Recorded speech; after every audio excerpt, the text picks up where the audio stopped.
In a city where neon dreams quickly spiral into nightmares, it's easy to forget the people behind the headlines. Mercs, corpos, fixers, ripper docs, everybody plays a role in the ever-churning machine that is Night City. But some stories don't end in a blaze of glory or the quiet life. Some are silently tragic.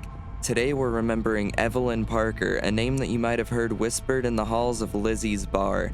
A dreamer, a pawn, and ultimately a victim of the very system she tried to escape. Yo, what's up guys, it's Chris over at Breezy's Gaming Corner, and today I'll be discussing the tragedy of Evelyn Parker, the girl who tried to go toe-to-toe with Night City and just like the others, got burned in the process. But first, if you like this video in any way, be sure to drop a like as it really does help this channel out greatly. And if you like Cyberpunk or RPG related content, consider subscribing because I post videos weekly and try to post shorts daily. And how do you feel about Evelyn Parker's story? Let me know in the comments below. I really do love hearing what you guys have to say. And with all that being said, let's get right into the tragedy that is Evelyn Parker. Evelyn Parker came from a world of privilege, or at least that's what she wanted you to believe. With high-class tastes and corpo poise, she blended in with the elite. But beneath the surface, Evelyn was chasing something much more dangerous, her freedom. Her real gift wasn't her looks or her connections, it was her ambition. Trained in the high-end brain dance scene, Evelyn didn't just perform roles, she understood them. She could read people, manipulate them, and that's precisely what made her invaluable to somebody like Dexter Deshawn.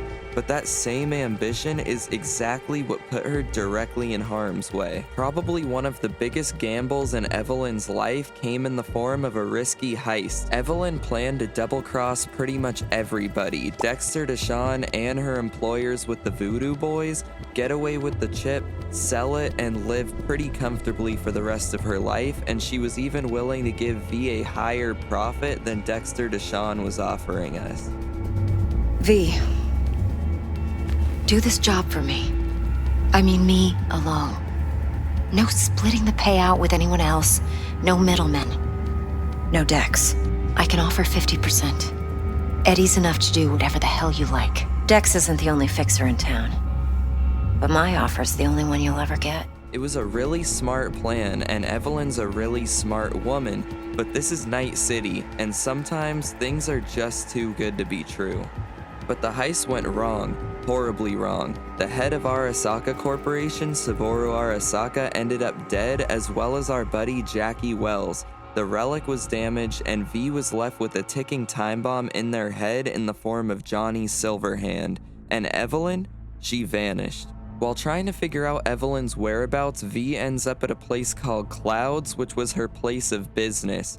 Here at Clouds, we learn that there was an incident with Evelyn and she had to be transported to a ripper doc named Fingers to get some repairs and modifications made. But Fingers, being the slimy bastard that he is, gave Evelyn to the scavs where she's now being held hostage. So it's now up to V and Evelyn to essentially track her location down using a brain dance that they find off the streets. And don't worry, I made sure Fingers paid for it.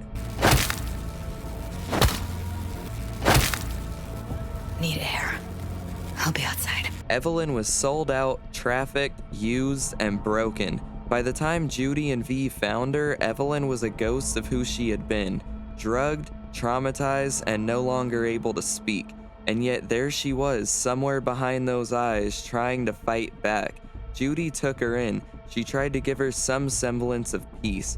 But Night City doesn't offer peace, it only loans it temporarily at an extremely high interest rate. Evelyn tried to move on, she tried to heal, but in the end she made her final decision. Evelyn decided to end it all. In a world that dehumanizes people for profit, her choice was tragically human. She couldn't live with what had been done to her, what had been taken. For Judy, it was a shattering blow. The one person she truly cared for was gone. And for V, it was a reminder that the city doesn't just kill, it erodes. Evelyn's death isn't a grand narrative twist. It doesn't push the plot forward in some real epic way. And that's what makes it real. She was just one of the countless stories in Night City that ended with no bang, but a quiet, heartbreaking whisper.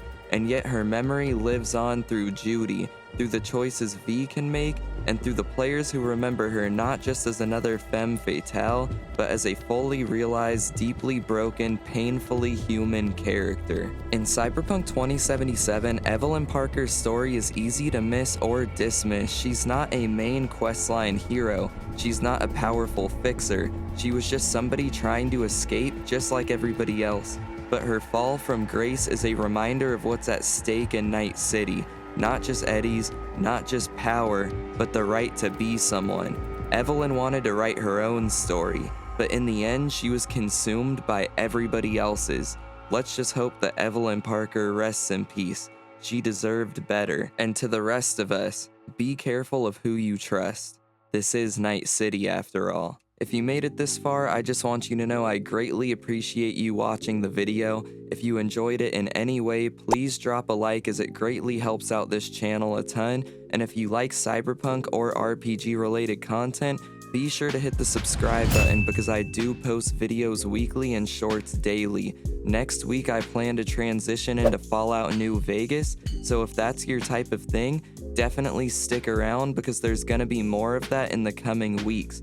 I don't plan to abandon Cyberpunk, but I just want to kind of keep things fresh on the channel. And I do plan to also do some first impressions of the Battlefield 6 multiplayer beta. The video will probably come out about right in the middle of the 2-week beta, so be sure to look out for that as well. That's all I really got for you guys this week, so be sure to take great care of yourselves, and I'll catch you in the next one.